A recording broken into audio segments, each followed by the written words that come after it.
Thank you very much in advance.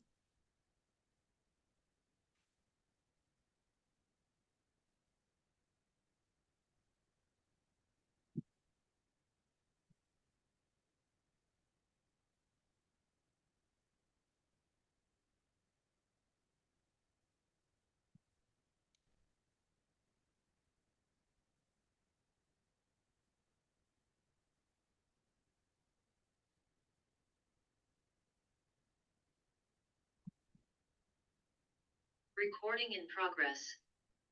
Recording in progress. Recording in progress.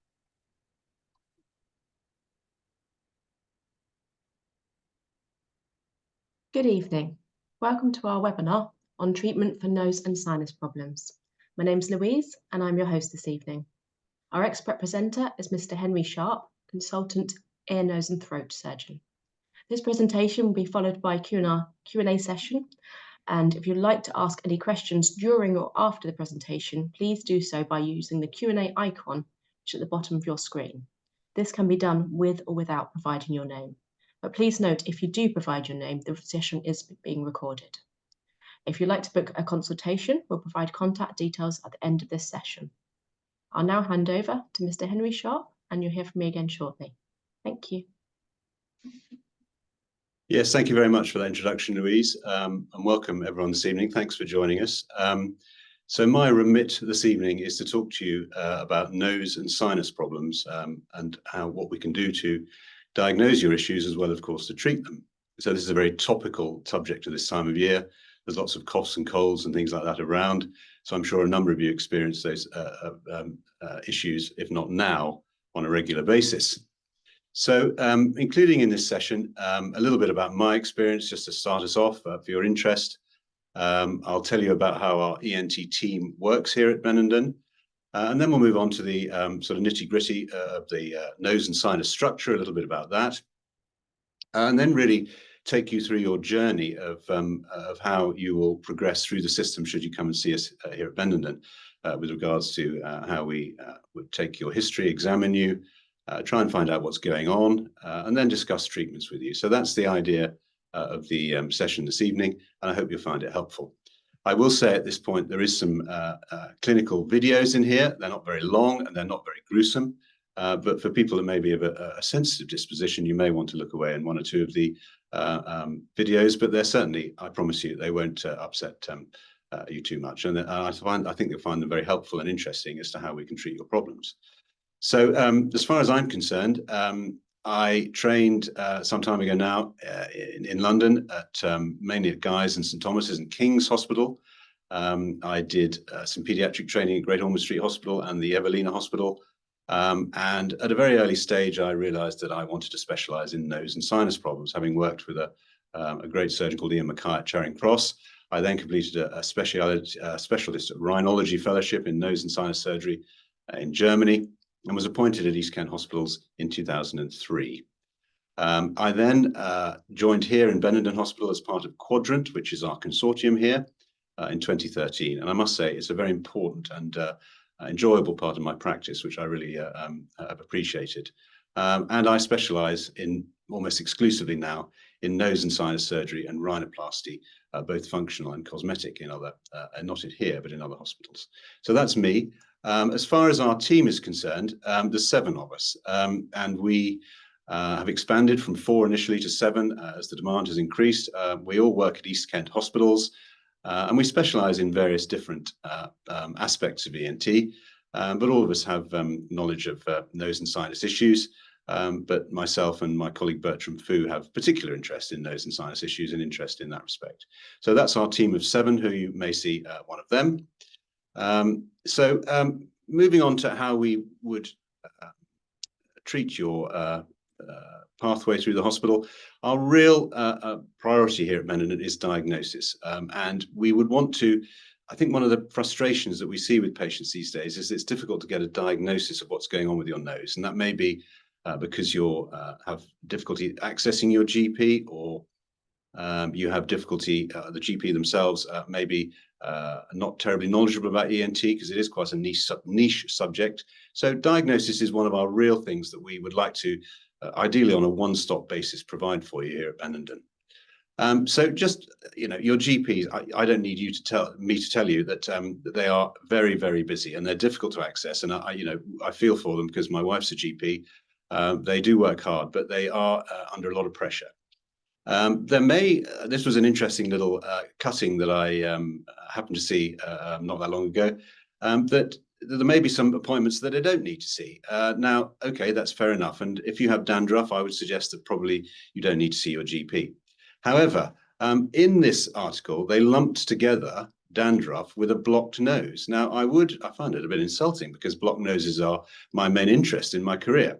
So there's 51 million appointments that could be avoided if people sought other parts of the health service. But what you will see here, they class dandruff, yes, okay. Travel sickness, yes, okay. But blocked noses, I would say, is not trivial. Certainly not. You out there would clearly think the same. But 5.2 million people sought an appointment with their GP for blocked noses. So that really, apart from anything else, tells you an idea of the scale of the problem. 1 in 12 of the population has a blocked nose and seeks advice from their doctor. So why might you get some blocked nose, or why might you have symptoms from your nose? Well, let's move a little bit into the anatomy of the nose, not in great detail, but here is your nose basically in the middle here, a schematic diagram. So your nasal septum in the middle divides your two nostrils. You then have paired structures in your nose. So you have your cheek sinuses here, or your maxillary sinuses. You have your sinuses here, your ethmoid sinuses between your eyes, and then you have your frontal sinuses in your forehead. And right at the back, if we were to go to the back of your nose, you'd have your sphenoid sinuses. Now, attached to your nose, or draining into your nose, your tear ducts, which is relevant to some of your symptoms you may experience. And at the back of your nose is your eustachian tube. So if you have a blocked nose or problems in your nose, you may well get added issues with regards to your eyes, or your ears. So that, again, is something that may ring a bell with you. So that's just the basic nasal anatomy that we consider when we're thinking about your problems. So the most important tool which we use for diagnosis is your history, is the story you tell us. And I worked for a very old-fashioned consultant when I was a houseman at St Thomas's in London, whose main mantra was 90% of the diagnosis can be made on the patient's history. So taking a proper story from you and a history is really important to how we will decide how to move ahead. And that's something that anybody can do, but hopefully here we will do in some detail because we have the time to do it. So what symptoms would we ask you about? Well, the main sort of 2 or 3 symptoms are at the top there that you will describe to us usually. Discharge from the nose or mucus from the nose, and that may be coming out of the front of your nose or going down the back of your throat. And often people will describe postnasal drip or catarrh at the back of your throat. Your nose may be blocked on one or both sides, and this may give you other symptoms which may lead from that. So snoring, and often you see a sleep pattern is disturbed as a result of that, not just yours, but your sleep partner. A sore throat because your nose is blocked and you tend to breathe through your mouth, which gives you a dry mouth and a hoarse voice. So just having a blocked nose may lead to multiple other symptoms, which again may ring a bell for you. Deterioration in your sense of smell is very sensitive for inflammatory or problems in your nose, and that may include nasal polyps, which is often the end result of long-standing inflammation. Facial pain or headaches. Now, that's actually surprisingly less likely to mean that you have sinus disease. And it's often related to facial migraine or other types of other pain, which may mimic that. So that's less likely to be due to your sinuses. If you have allergic problems in your nose, you may get sneezing and itching, and you may get some watery and itchy eyes. So that tends to tell me that you've got more of an allergic tendency.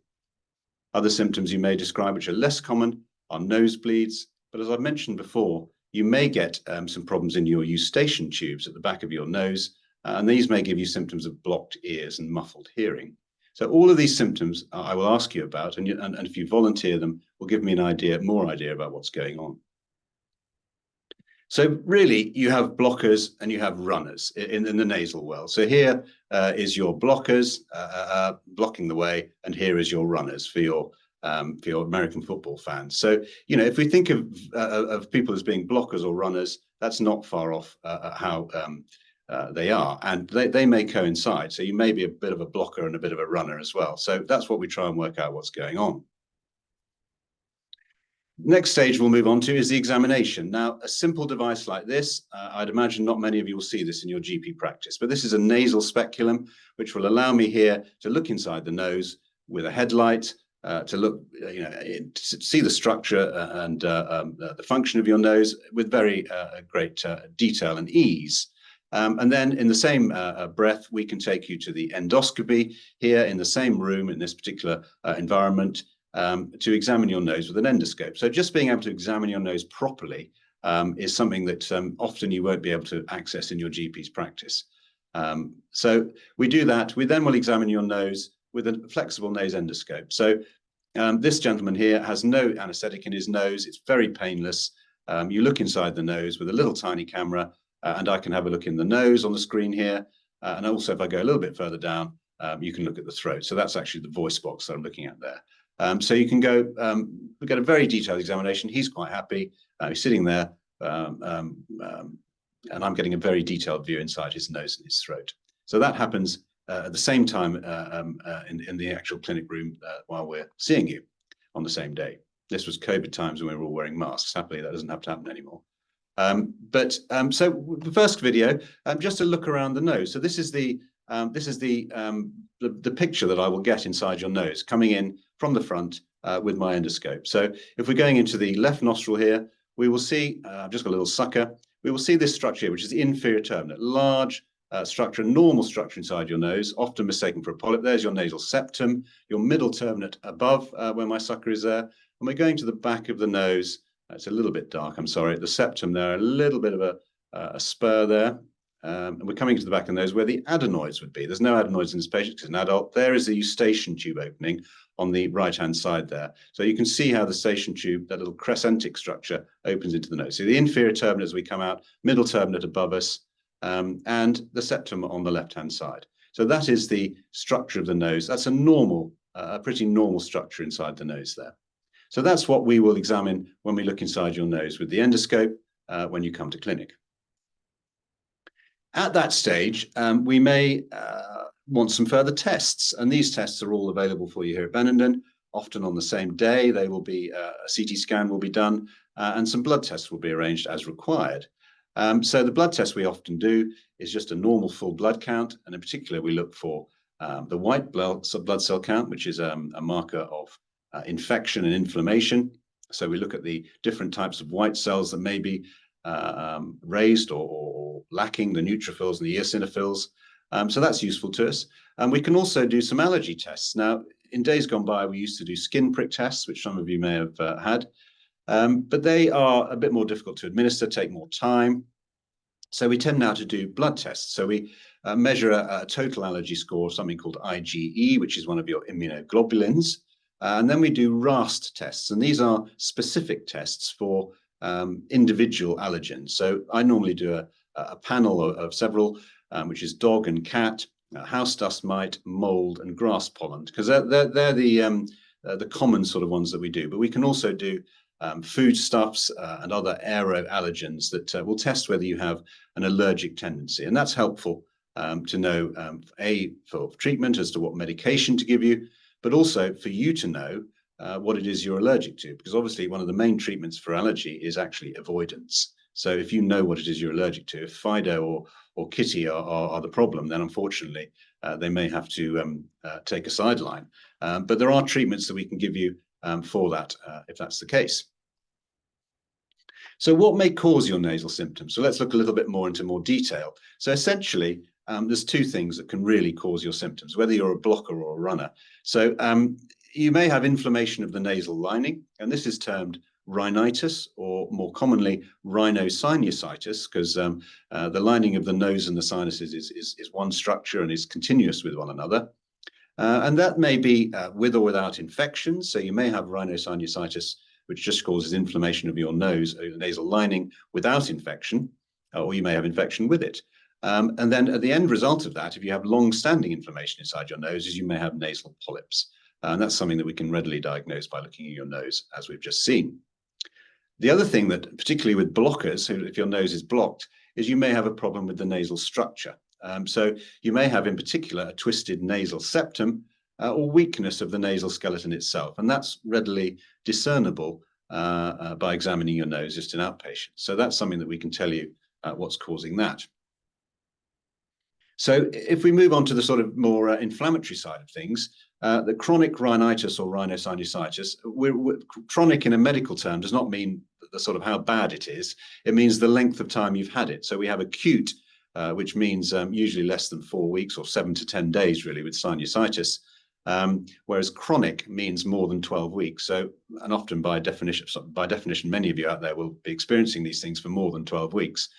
So what may cause the chronic rhinitis or rhinosinusitis? Well, it may be allergic or it may be non-allergic. And this, again, is something that's often readily discernible on a history by just asking you your story. So allergic patients, and it may be, the first thing to say is it all year round, or is there a seasonal element? Because in the spring, if it's worse in the spring, it's often tree pollen. If it's worse in the summer, it's often grass. And if it's in the autumn, it's often molds when the leaves drop off the trees. So there may be a seasonal element, or it may be year round. And the commonest cause for year round allergic rhinitis is house dust mite. So instantly, by asking the patient yourself what part of the year is involved, you can get more idea about what's going on. So allergic rhinitis is often associated with asthma and eczema. So if you've got those other conditions, you may well have a degree of rhinitis as well. But this tends to be more watery discharge, and you tend to get the more irritative type symptoms, such as sneezing and itching. And you may well have associated symptoms with your eyes, like itchy and runny eyes, and conjunctivitis. And then there's the more non-allergic rhinitis, which tends to be more infective in nature, chronic infection, long-term infection in the nose and sinuses. And that tends to be more of a mucky discharge. And you tend then to get a bit more in the way of facial pressure and pain because the sinuses tend to get a little bit blocked. So those are the two sort of subsets that I like to think of, the allergic and the non-allergic rhinosinusitis. And you may fit into one of those brackets yourself. So how may it be treated? Well, on the left there is something that I use a lot of, or my patients do, which is sinus rinse nasal douche, which is a kit that you can buy, and I don't have any royalties or anything, but it comes in a little pack which contains a squeezy bottle and sachets of powder. So you put the powder in the bottle, you fill it up to the line there, which makes about half a pint of salt water. And that's very useful for flushing out your nose and getting rid of a lot of the mucus and irritants inside your nose. So the key thing here is, and I know I keep going on about it, but it's very important for you to realize that these things need to be diagnosed and diagnosed early, because if they are, the vast majority of them can be treated medically without the need for surgery. And there's just a list there of things that may well be appropriate to a number of you once the diagnosis is made. So intranasal steroid drops and sprays can be used long term, and this is often not known by your GP. Your GP may say you can't use intranasal steroid sprays long term. Well, if you're on one of the modern ones, you can. There are certain caveats to that, which we can go into if you like, but most intranasal steroid sprays are very safe to use long term, and a lot of my patients have to use them. So that's the first thing to say. Antihistamine tablets are useful in the allergic sense, in the allergic patients. I've mentioned saline nasal douches, and there are various other more niche treatments that can be given, such as montelukast, which is a inhibitor of a certain protein that's going around your blood that causes some of the inflammatory change. That's useful in some patients, particularly if you've got asthma as well. And if there's a chronic infection, a long-term infection, we sometimes do give antibiotics, not for 5 days, but for 3 months or so, to try and eradicate the infection. So these are things that may be relevant in a small proportion of patients, but certainly sinus rinse nasal douche and this other one, which is called Sterimar, are useful for an awful lot of patients. And I would thoroughly recommend you look into them if you do have these issues. Sterimar is more of a aerosol type preparation, and those clever French pharmacists basically siphon off channel water, sterilize it, stick it in a can, and then sell it back to us, which is exactly what Sterimar is. But it's a little bit gentler inside the nose than actually squeezing the fluid through your nose. But either of them are beneficial. So what happens if we don't treat your nasal conditions? And well, I think some of you may have got to this point, unfortunately, because that's why you're here. But you may well have recognized that, unfortunately, if it becomes more and more symptomatic as time goes by, and you're increasingly likely then to require surgery, which, although I like doing it, is not ideal for you. So you want to try and catch this early, so you can treat it medically. You develop worsening inflammation and then potentially polyps, which is the end of the line as far as inflammatory change goes as it gets worse. There is also this phenomenon called the allergic march. So if you do have potentially a degree of inflammatory change inside your chest as well, which often people with rhinitis do, that one can lead to worsening of the other. There's good evidence that people with worsening nasal symptoms get worsening asthma and vice versa. There's the common airway between the nose and lungs is important. You've got to treat the whole thing and not just rely on one treatment of one or the other. Well, incidentally, on that subject, one of the things that is one of my bugbears is that people say postnasal drip causes a cough.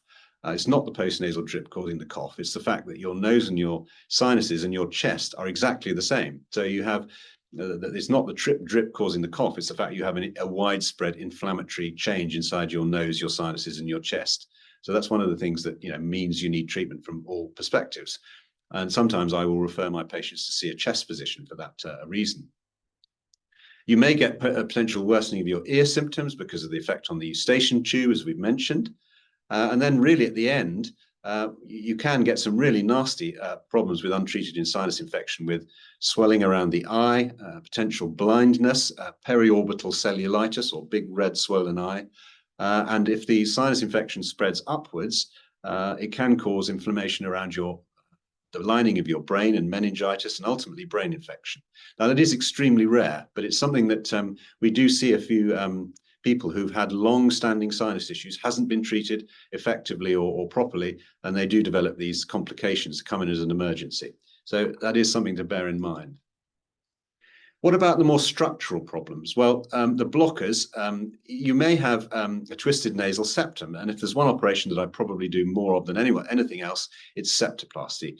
And it's important to say that you may have a twist in your nasal septum without an external twist being visible. So just because your nose is straight on the outside doesn't mean it's straight on the inside. And in fact, the vast majority of patients with bent septums do not have an external twist of their nose. So that is correctable by an operation called septoplasty, a straightening of the partition. You may also have large and swollen inferior turbinates, which I showed you a little bit earlier on that video. And there is surgery that you can do to that to reduce the size of them. Now, medically, you can treat that with nasal steroids. That will shrink your inferior turbinates to some degree. But what I would not encourage you to do is to use nasal decongestants. Now, nasal decongestants do shrink your turbinates, and that's why they give you that lovely instant hit of where your nose gets better. But the trouble is, over time, your nose becomes addicted to them, and you get something called rhinitis medicamentosa. And once that happens, that's a permanent thing. Your nasal lining is permanently rogered. So I would advise you not to use nasal decongestants for a long period of time, but to consider this operation called turbinoplasty, where we remodel and reshape the inferior turbinates to give you more room. And that's a very useful operation for someone with large and swollen inferior turbinates. And I'll show you a little video of that in a minute. On that subject, so here's one or two little little video vignettes about the operations that we do. So as I mentioned, you may get nasal polyps. So here is a nasal polyp. This is another view inside your nose. I will run the video in a minute. But here is the difference between your normal nasal lining. Here is your nasal septum and the side wall of your nose. And these gray, glistening sort of jelly-like things are nasal polyps. Now, we can treat these with nasal steroids, but often when they get to this size, they need surgery. So we have a little device called a debrider, which is a bit like Pac-Man. For those of you of a certain age out there, you'll remember a game called Pac-Man where you can run around the screen and munch things. And here's our debrider, which does that. So here we are, we're looking in the nose with a camera, an endoscope. Here's our debrider coming in, and we munch the polyps. All right, so you'll notice that this is under general anesthetic. It's fairly bloodless. The polyps don't bleed very much. All right. So, these patients having this operation will go home the same day. They will have no packing inside the nose at all, just dissolvable dressing, and so we munch these polyps. It's all very satisfying. The patient wakes up instantly with better breathing, and, these polyps are gone. I won't complete the operation, but that's how it goes. So this debrider device is very precise, very very safe to use, generally in the right hands. and creates minimal bleeding. So if you get nasal polyps, it's not the end of the world. We can do surgery of that nature to get rid of them. There is another procedure now. So that's basically what I just showed you is functional endoscopic sinus surgery. So we put a camera inside the nose. We then use another instrument like the debrider to remove tissue, basically, and to remodel the sinus outflow pathways. So that's the sort of picture of on the left there. On the right, there is an alternative procedure called balloon sinuplasty, where we can actually, and there's a little collection of mucus, stagnant mucus in the cheek sinus there on the right-hand side. So instead of doing a procedure to remove tissue, we'll do a more sort of minimally invasive procedure where we put a balloon into the opening into the sinus, stretch it up and allow the sinus to drain properly. So that's an alternative procedure. It's particularly useful for the sinuses in the forehead, the frontal sinus, which is quite difficult to get at with conventional instruments. So we tend to use the balloon sinuplasty, particularly in the frontal sinus, if that's where the problem is for the patient. So that's another targeted operation that we can do in certain individuals. So I think you're getting the flavor that we very much target the operations that we do towards the individual. So it's a bespoke type procedure according to your individual symptoms and your individual CT scan findings. Then we come on to an inferior turbinoplasty. Now this is, again, exactly the same picture as you saw before, a different patient, left-hand nostril. Here is the nasal septum. The first thing you see, this is not entirely straight. The nasal septum has a spur here, which is blocking slightly the left nostril, and this inferior turbinate here is large and chunky. This is not a polyp. Some people look in their nose and think, I've got a polyp. That is not a polyp, that's an inferior turbinate. Polyps are higher up here, and as you've seen on the previous video, they look slightly more gelatinous, grey in appearance. So here, I'm going to show you a video of before the operation here, and I'm going to show you a picture of afterwards. This is a septoplasty, so an operation to straighten this nasal partition, and a turbinoplasty to reduce the size of this turbinate. So it's a two-prong operation, but you can see, I think, the improvement that it gives. So here is the view before. So we go into the nose. There's the septum on the left, inferior turbinate on the right. You see the chunky bit of inferior turbinate at the back there. There's the back of the nose, bit of chunky turbinate, inferior turbinate. Out we come. We go to the other side. Now this side, the septum's even more twisted to this side. And you can see I've actually just caught the septum a little bit with the endoscope. So there's a tiny little bit of blood there where I've just caught, because it's so narrow. There's a big spur there, spike-like spur in the septum. And again, on the left of the screen, a large and chunky inferior turbinate with a big spur in the septum going to this side. So this patient needs septoplasty and bilateral turbinoplasty or inferior turbinoplasty. So that's before. I won't go through the gruesome details of the operation itself. Suffice to say, it's done under general anesthetic, all internally up your nose. There's no cuts on the outside, all with these delicate, fine instruments that are designed for the purpose. So here's the after. So this is the same patient at the end of the operation, and I think you'll see the difference. So we'll go in the left side. So the septum has been straightened. The inferior turbinate has been reduced in size. It's completely remodeled. And you see the space in the nose now, massive amounts of space. Drive a bus through there. So that's the left side. And then on the right side, you'll see the septum. That big spur is gone.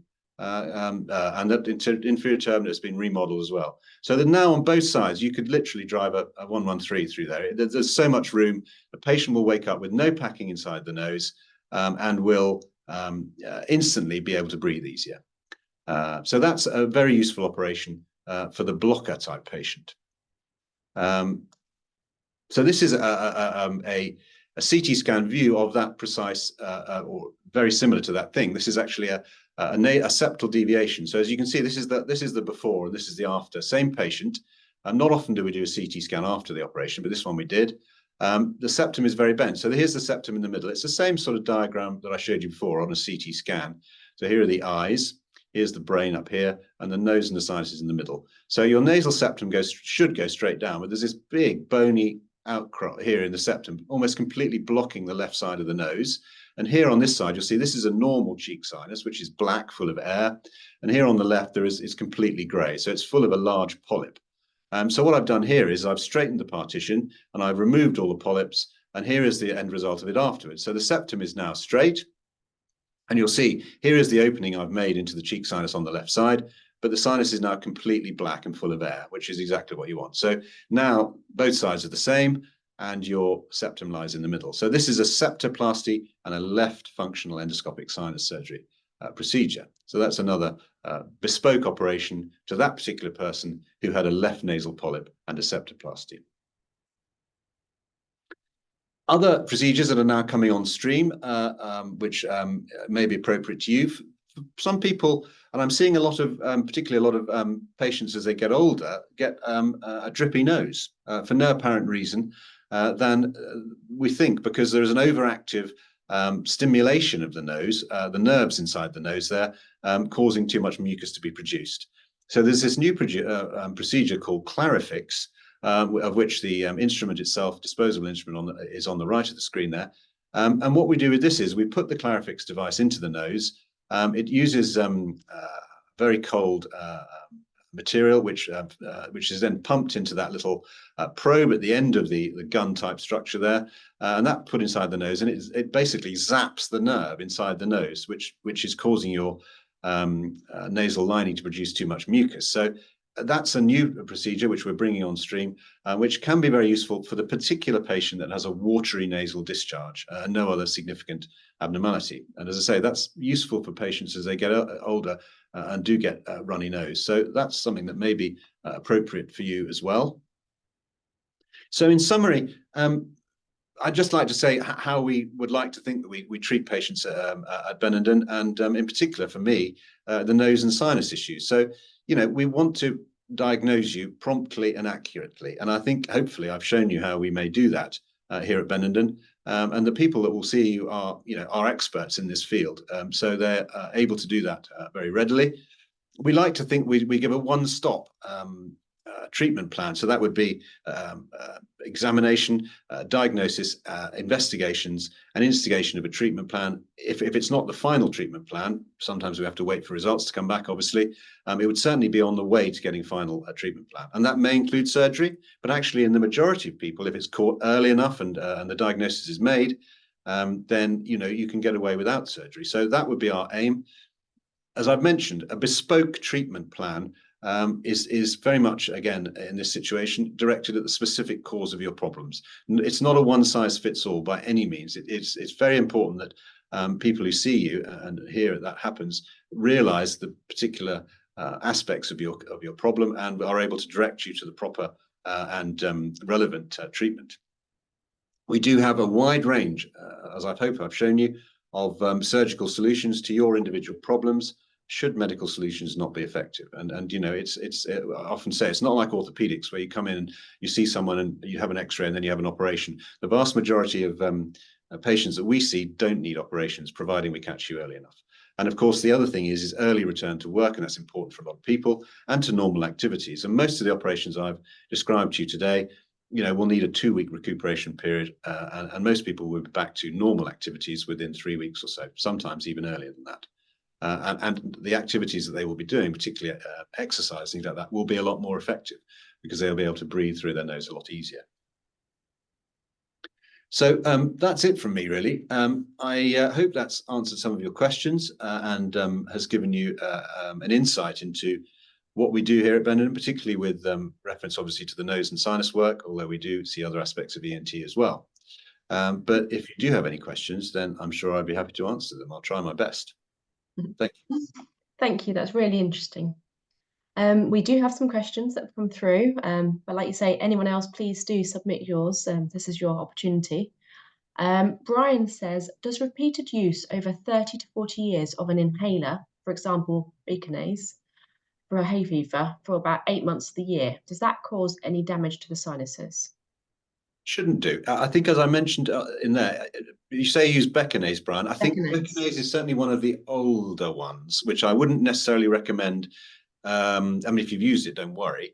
One of the things about intranasal steroid spray is they do have some side effects. They do sometimes, if you do use them for a long time, cause a little bit of a thinning of the nasal lining. They can lead to a little bit of nosebleeds, but that's generally short term. And if you stop them for a little while, you know, then they usually, you know, you start using them again. You need to be a little bit careful if you've got glaucoma. That's, you know, if you've got a high blood pressure, high eye pressure, then that's something you need to obviously keep an eye on because they can raise the intraocular pressure. So you need to get that checked. But I would, if you're going to be on it long term, and I don't have any problem with that if you need it, I would probably go on to one of the more modern ones. Beckinase is an old one. So there's ones like mometasone or flixonase, fluticasone, which your GP will know about. Unfortunately, some of it comes down to price. They if you're on it long term, it comes down to they give you the one that comes out of it cheapest. But the once daily ones that like flixonase and mometasone, then they're safe. Beckinase a little bit, because you do take a little bit of beckinase into the bloodstream, so it might be worth talking to your GP about getting a more up to date once daily preparation. I will mention as well, there are some nasal sprays that you can use for allergic rhinitis, specific ones that contain a steroid and an antihistamine, and those are other ones you might want to talk to your particular one called Dymista, which we use. And that's useful for patients with allergy. So if you do have that, that's something to talk to your GP about as well. Excellent, thank you. Michael says he's been researching claims that fungal infections are often responsible for long-term sinus problems. Do you see this? I do. That is absolutely true. Yes, so fungal infection, I think what you're talking about, you can get nasty deep-seated fungal infection, but you'd know about that if you had that. You can certainly get fungal infection inside the sinuses, and if you're getting smelly discharge and nasty stuff from your nose, you need to come and see someone, because that maybe there's a fungal ball inside your sinuses, which not as bad as it sounds. It's just everyone's breathing in fungi all the time, and occasionally these things just get stuck in your sinuses. And useful for that is the saltwater douching, which I mentioned. You have to flush it all out. Useful for that is nasal steroids, so exactly the same. But also ultimately, if you do have a fungal ball or a collection of fungi in your sinuses, particularly in your cheek sinuses, we get them, then you may need to have surgery just to ventilate that sinus and to let it all out. So if you do have issues along those lines, I would come and see one of us, because we may be able to help you. Excellent, thank you. Okay. So Brian says he's 72. He has a narrow left nose channel and it seems to block easily. So he depends on my nose as uses pillows using a CPAP machine. Yeah. He's used that machine for 13 years and he's blocked most of the day as soon as he wakes up. Do you think there's anything that can be done? Well, you may have two things. That's another Brian. Sorry, did you say? Is that a different Brian? Yes. Right. That's a very common scenario that we see. So people with CPAP, so obstructive sleep apnea, presumably you have, you use CPAP, you use nasal pillows, which goes in your nose. So by the sounds of it, your left nasal channel may be blocked because of your septum, which I just mentioned to you. So you may well need a septoplasty, and that would significantly help your nasal breathing. And we do a lot of patients, see a lot of patients on CPAP for obstructive sleep apnea with mechanical problems or structural problems with their nose. So that may be correctable. The other problem that people get so come and see us. The other thing that problems that people get with CPAP is something called CPAP rhinitis, which is a specific type of rhinitis or inflammation of the lining of the nose related to the CPAP. Now, CPAP, for those that don't know, blows air through your nose and your mouth to keep your passages open at night. And that your nose doesn't like it, frankly. So the nasal lining reacts to that by swelling up. So we may as well consider inferior turbinoplasty, as we've suggested, to try and give you more room in your nose to make your CPAP more effective. And people often do get better use of their CPAP once their nasal structural problems are sorted out. So I would say possibly two problems, one with your septum, structural, and the other one, unfortunately, CPAP rhinitis. But although you probably need to use your CPAP, there may be ways around that with other bits of operations. Great, thank you. So we have a questioner from Eleanor now. She's 67 years old.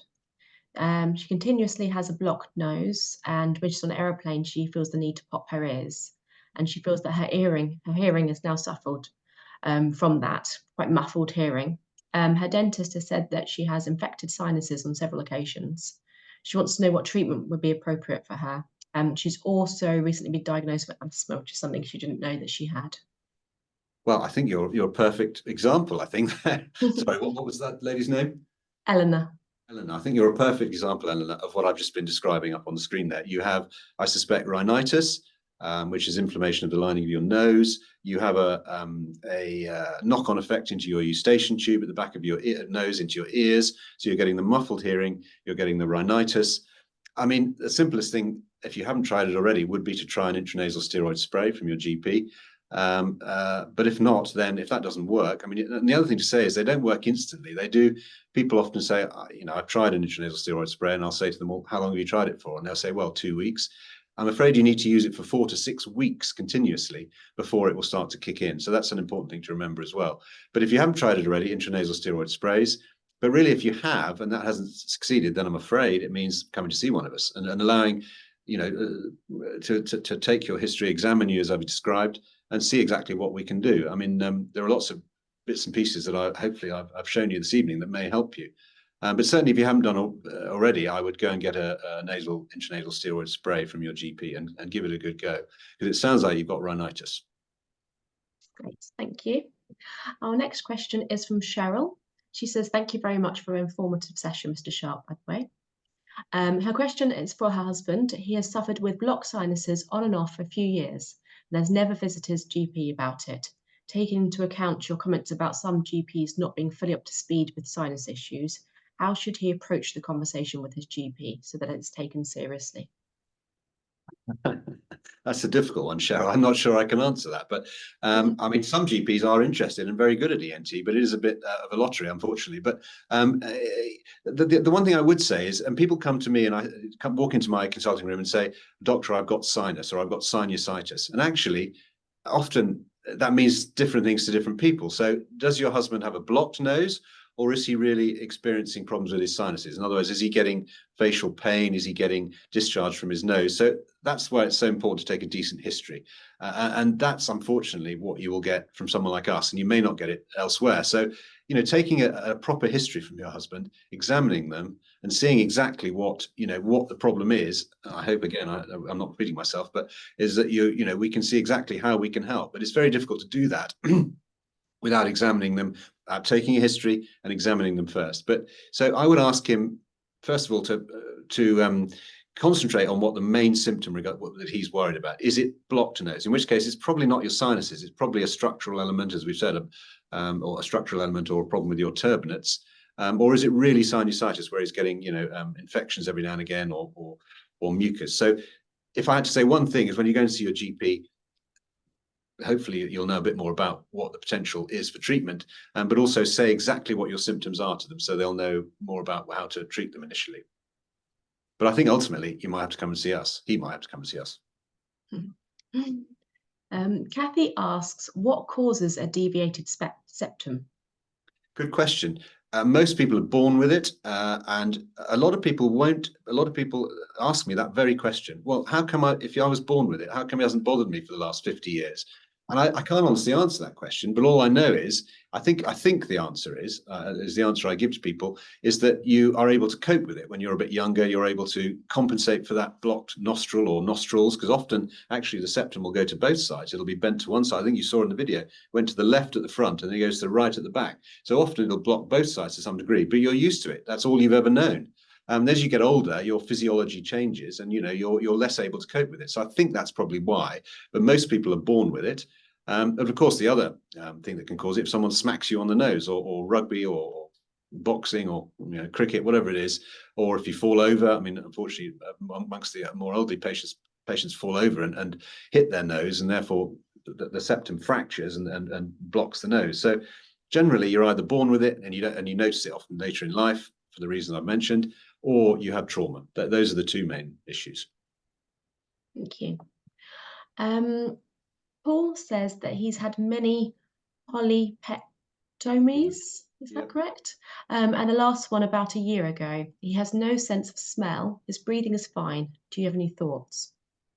Well, Paul, I would imagine you've probably got asthma, and I would imagine you probably or may be allergic to aspirin as well. So there is we have a proportion of patients that unfortunately have a very significant inflammatory tendency, and that is often with asthmatic patients. And there is also this element which is sensitivity to aspirin. So if aspirin makes your asthma or your nose worse, you've got something called aspirin exacerbated respiratory disease, or sometimes called Sampter's triad. And Sampter's triad is nasal polyps, asthma, and aspirin sensitivity. Now, those patients, unfortunately, are difficult to treat. And Paul, I feel for you. I have a number of patients in your situation. we get to know each other quite well over the years, because unfortunately, I can't cure you surgically. You have this underlying inflammatory problem, which you will need surgery intermittently, probably, however, however good the surgeon is for the rest of your life. I go to meetings a lot about talking about this, and there are various surgical procedures that can be done, not necessarily here, because they are bigger operations inside your nose that may improve the chances of you or lessen the chances of you getting recurrence. But unfortunately, with your inflammatory tendency, your nose is very sensitive and will tend to produce polyps. However, there is the cavalry is on the horizon. There are biologic drugs which are coming along, which along the lines of steroids, because probably you've been treated with tablet steroids and nasal steroids a lot. These biologic treatments are new treatments. They're already used in other situations, such as rheumatoid arthritis and vasculitis type conditions, in very bad inflammatory conditions, and also, interestingly, in asthma, actually. But because they're very expensive, they're not licensed for polyps yet. So you can get them. They work very well. Don't get me wrong. We know already they work very well for polyps. So it's a great frustration to us in the nose and sinus world that we don't have them for polyps, but NICE has decreed that they're too expensive. I think for a 10-year course of these biologics is £200,000. So it's quite expensive, but they do make an amazing difference. I think they will come in the next few years. I think as the price of the medication comes down, other people start making them. In your time, there will be these new biologic medications. So keep your eye open for those, and they will be very exciting. You may need some surgery every now and again, or maybe once or twice in your lifetime, but with these biologic medications, the chance of recurrence will be much smaller. So I think Paul is very much a niche, unfortunately for him, patient, but there is various options of that, either at the moment or coming forwards. Thank you. Our next question is from Wendy. She has a cough with a postnasal drip. Her GP just says that she has a chronic condition. This has been going for over a year now. Her cough is getting worse with lots of sneezing. Should she be referred to an ENT consultant as she's getting fed up with feeling like this? Yeah, I think so. I mean, I think you've probably got allergic rhinitis, to be honest. That would be my first guess listening to your symptoms. And of course, as I mentioned, the allergic march. So unfortunately, if your rhinitis is not treated, not appropriately dealt with, then that can lead to this allergic march where your asthma gets worse. Your postnasal drip is not causing your cough. What is causing your cough is the fact that you have widespread inflammation in your nose and your sinuses and your windpipe and your lungs. So you may need a two-pronged treatment, maybe with some intranasal steroids and maybe Dymista, that spray I was mentioning to you, which is useful for allergic rhinitis, maybe for you, but also an inhaled steroid spray or an inhaler, sometimes that asthmatics use, may be helpful as well. So I think to call it a chronic condition, okay, that may be correct, but I think there is more treatment that definitely could be offered to you, and certainly more investigations that could be offered to you. And I think that's the frustration that a number of my patients feel in primary care, is that they don't get that next move from just saying there's nothing more we can do for you, I'm afraid. And usually there is, to be honest with you. It's just getting the right sort of history and examination in place. So I do think you should go to see an ENT surgeon. I think you should come here, obviously, if you can. But I certainly think you should say, do I have allergic rhinitis if and when you go and see an ENT surgeon, and whether they should do those blood tests that I mentioned, the IgE and the RAST tests, which would be helpful in telling them that. So, yeah, I think you should go and see an ENT surgeon. Thank you. We'll just do a few more questions. James says that he's had 3 of those polyp operations, I think we mentioned earlier, over the last 8 years. He's now waiting for his 4th from a referral from his GP. He says, is there no way to stop the reoccurrence of the polyps? He's asthmatic and currently on prednisolone, as the polyps have blocked both nostrils. Miserable, a miserable condition. I feel for you. Yeah, well, I think I've answered some of that already. I think, one thing I would say is, these days, you should ask your surgeon, do you do this operation a lot? Because, a simple polypectomy, i.e. just plucking out the polyps, will not really do your job. Well, you won't get the the long-term or even the medium-term resolution that you seek. So there is, in the hierarchy of operations, there is an O-level or a GCSE operation, there is an A-level operation, and there is a degree operation. And your operation now, because you've had 2 or 3 before, is right at the top of that. So you need someone who does it regularly. So I would say to you, to your surgeon politely, do you do these operations a lot? Because obviously you need to do as much as you can by still being safe. In order to get because obviously there are quite a lot of bits and pieces which are around and about your sinuses which you don't want to injure, but you want to get someone that does the operation regularly to get the best result from that. But as I say, I think you again will be a very good candidate for the biologic treatment, and that is something that will come. It's available now in Europe. It's available in the US for nasal polyps.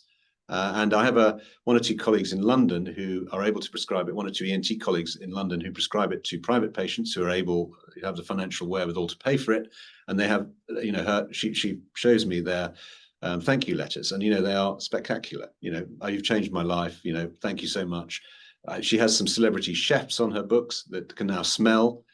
So all that thing that you would have said in the past, impossible, you're never going to smell again, I'm sorry, now potentially is possible.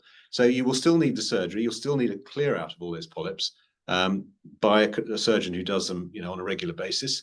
But also keep your eye open for the biologic treatments, particularly one called dupilumab, which is, is really looking good, but too expensive at the moment. Okay. We have an anonymous question that asks, do you have a view on infrared phototherapy for allergic rhinitis? I do have a view on it, but I'm not sure I should say it because it might be a bit rude. I don't think that works, to be honest with you. I don't think there's any evidence that it works. And I have seen it and I've sort of, but no, I don't think that works, to be honest with you. Okay, that's nice and clear. Our next question is from David. He often gets blocked eustachian tubes, which impairs his hearing quite badly. He thinks his tubes are quite narrow and bend quite sharply. Is there a solution to this? Well, interestingly enough, I haven't covered that this evening, but if you go onto the website, I think it's still there, my last webinar, which was about 18 months, 2 years ago, I did cover a lot of what I've said this evening, so there may be a lot of overlap, but also I covered balloon eustachian tuboplasty, which is an operation where, I mentioned to you about balloon sinuplasty, where we can put balloons into the sinuses to open those. But we can use the same balloons to put them into the back of your nose, into that little opening I showed you at the back of your nose, into your eustachian tube, to stretch those up. And that, again, is very successful in a number of patients in the right situation and with the right clinical findings, which you sound as though you may be.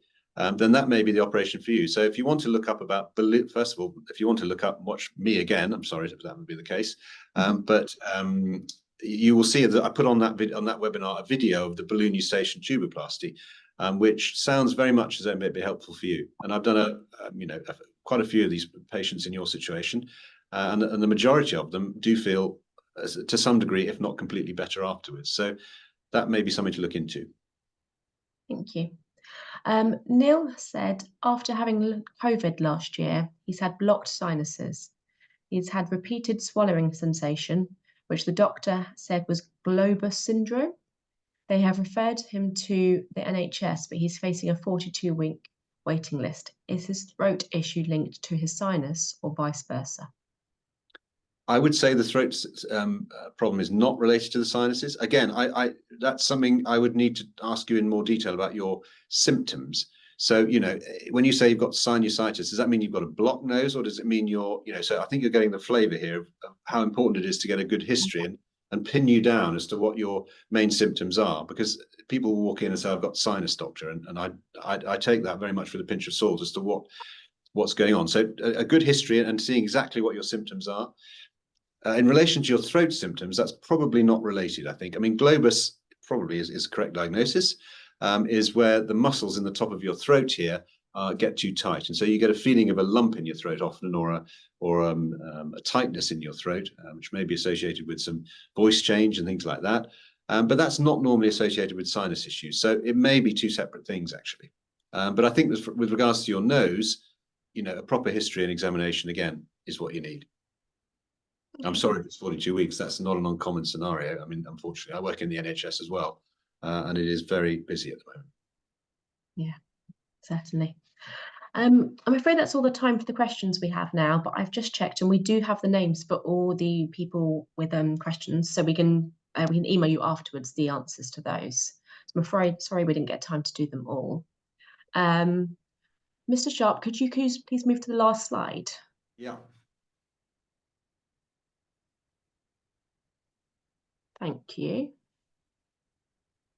So, as a thank you for joining this session, we are offering 50% off the value of your consultation, a call back from your dedicated private patient advisor, an email tomorrow with a recording of this session and further information, and updates on news and future events. If you'd like to discuss or book a consultation, Chelsea from our private patient team can take your call until 8 p.m. tonight.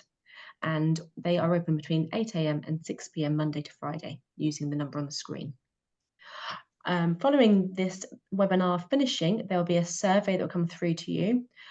We'd really be grateful if you could complete that, because it just helps give feedback to Mr. Sharp and also shape our future events. Our next webinar is quite exciting, as it's our knee replacement with robotic surgical assistance. And you can sign up to that via our website. That's on the 9th of January. So on behalf of Mr. Sharp, our expert team at Benenden Hospital, I'd like to say thank you for joining us, and we hope to hear from you very soon. So thank you. And a very happy Christmas. Yes, and Merry Christmas. Thank you. Bye. Bye.